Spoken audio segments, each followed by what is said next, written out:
I need 8 units, 9 units, sugar fighting now. It's just blow up. It's just blood.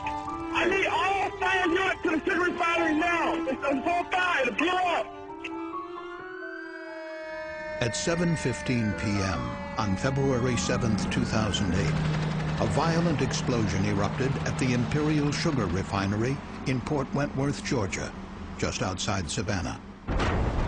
Surveillance cameras in the area captured the blast, which took the lives of 14 workers and injured 38 others. The Chemical Safety Board launched an investigation. The fuel for the blast? Combustible dust. Combustible dust can be a catastrophic hazard in American industry. 3 of the 4 most serious accidents that we've investigated have been combustible dust explosions. In 2006, this pattern of accidents spurred the CSB to issue a comprehensive study of combustible dust, which uncovered 281 fires and explosions that had occurred over the previous 25 years. The study revealed what the CSB called a significant industrial safety problem.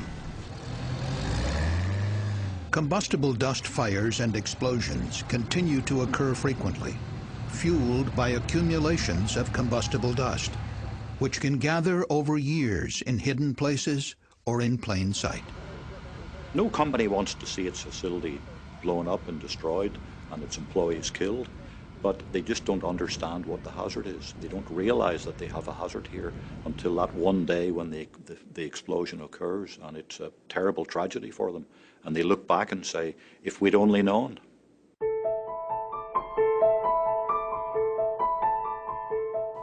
When Tammy Miser got a phone call late one evening in 2003, she worried it would be about her brother, Sean Boone, who worked at an automotive parts factory. And we usually didn't answer the phone that late, but we knew when it kept ringing that there was something wrong, so we answered it, and there had been an accident there before, so I knew. I knew if they were calling me, it was my brother. Sean Boone was a mechanic at the Hayes Lemmers plant in Huntington, Indiana. I got you going around the corner, man. The company produced aluminum car wheels.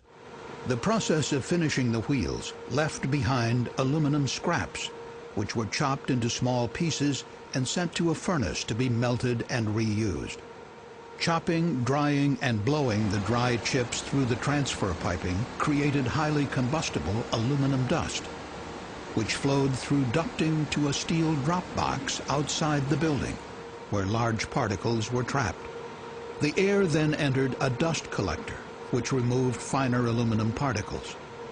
Over time, aluminum dust accumulated inside ducts. In addition, there were leaks in the piping used to transfer aluminum chips, which caused dust to build up on surfaces throughout the furnace area. Aluminum dust landed on beams, ledges, and equipment.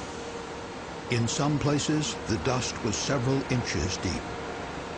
On the night of October 29th, about 10 minutes after workers started the aluminum chip melting process, aluminum dust inside the dust collector was suddenly ignited, perhaps by a metal ember or impact spark, resulting in a large explosion. The blast propagated back through the duct into the steel drop box, blowing it apart. The fireball and pressure wave continued back through the duct system into the building, gaining intensity as the accumulated aluminum dust ignited. The violent disturbance shook loose dust that had built up on external surfaces. At about 8:30 p.m., plant mechanic Sean Boone was one of several workers in the area of the furnace.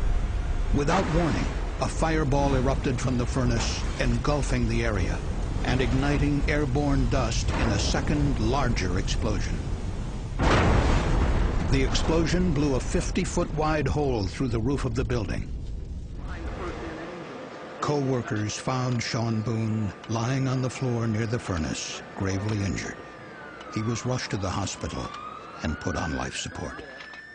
And they told us that his internal organs were burnt, and they could take his arms, and they could take his legs, but he probably wouldn't make it, and it would just prolong it. So we went ahead and took him off. Sean Boone was one of 14 dust explosion fatalities in 2003 alone.